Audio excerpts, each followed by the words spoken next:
MYRON COHEN. Everybody's got to be someplace.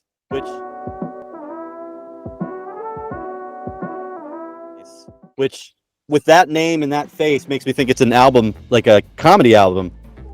Womp, womp. Everybody's got to be someplace. So do you guys buy these albums, or do you like get them from the library? Oh no, we buy them. We buy them. Yeah. 45 minutes of hilarity. So enjoy.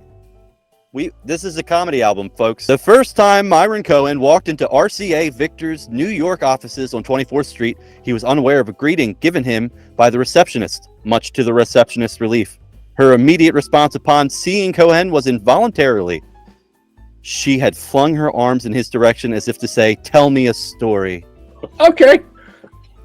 Had the gesture been noticed, it might be assumed that COHEN would have given his familiar tilt of the head and shrug of the shoulder before going on his way. But that didn't happen. Nor was there actually a chance that it would. For wherever MYRON COHEN is, there are stories, and he always has time for them. 45 minutes, I guess. Well, you got a break for commercial. Mark, do you want to do the year? Give me a guess. Let me see his picture. Let me see his. Let me see the album cover again. Womp, womp. Everybody's got to be someplace. There's your thumbnail. 62. All right. I'm going to go just under 61. The answer is 1966. Ah! Dave, buy a hair. I was trying that whole Price is Right strategy. I know what you're up to. He had come to RCA Victor that day to have a series of publicity photographs taken. For the first few moments, the atmosphere was permeated by professional air. Introductions were made, cameras and lights were adjusted, and not a smile cracked. "All set, Mr. COHEN," said the photographer. "There's tape on the floor to mark where I'd like you to stand." Muttered COHEN. Just like the Sullivan Show. Is that the best picture they can come up with? Like, whatever. Whatever.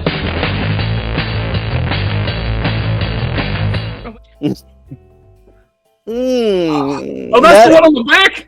That egg salad was scrumptious.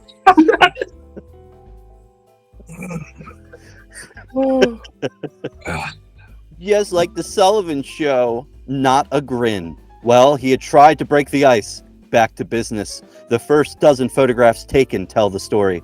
COHEN looked as happy as a fish in a cat food factory. What? What? Is that on there? COHEN looked as happy as a fish. Words? So he looks very not happy. Looked as happy as a fish in a cat food factory. I got it. He looked like he was going to get minced up. No, thank you. As the second roll of film was being loaded, COHEN began telling a story. Seconds later, the room began filling with laughter. That story told, another began. More stories, more film, more laughter. By the fourth roll, the photographer was having a rough go at it. With every exposure, his composure weakened, and finally, visibly shaking with laughter, and with teary eyes, he terminated shooting. "Oh, jeez, Mr. COHEN, you're a funny guy." These are not quotes. in here. These are quotes on the back.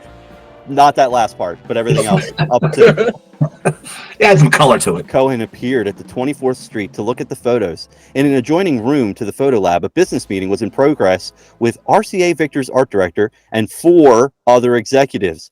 COHEN tiptoed in. "I know this is most impolite, gentlemen. I can see you are talking business, and I don't want to interrupt. But there's a story I would like to tell you." I just want to be very clear. You have not listened to this record, and you have no idea what this man's voice sounds like. No clue. I'm basing his voice entirely off these 2 pictures. That hit the spot. I think that it's part that picture and it's part Jennifer Slate's character from Parks and Rec. Money, please. Don't be suspicious. Don't be suspicious. Don't be suspicious. Don't be suspicious. Outstanding. From that time, Until an hour later, business stopped cold. Cohen had turned that workday morning upside down into a holiday. The recording of Everybody Gotta Be Someplace began on Cohen's opening night at the Royal Box. Shortly before the start of the first show, Cohen philosophized, "There's no such thing as a bad audience. There are only bad performances." Strange as it may seem, Cohen worries about them.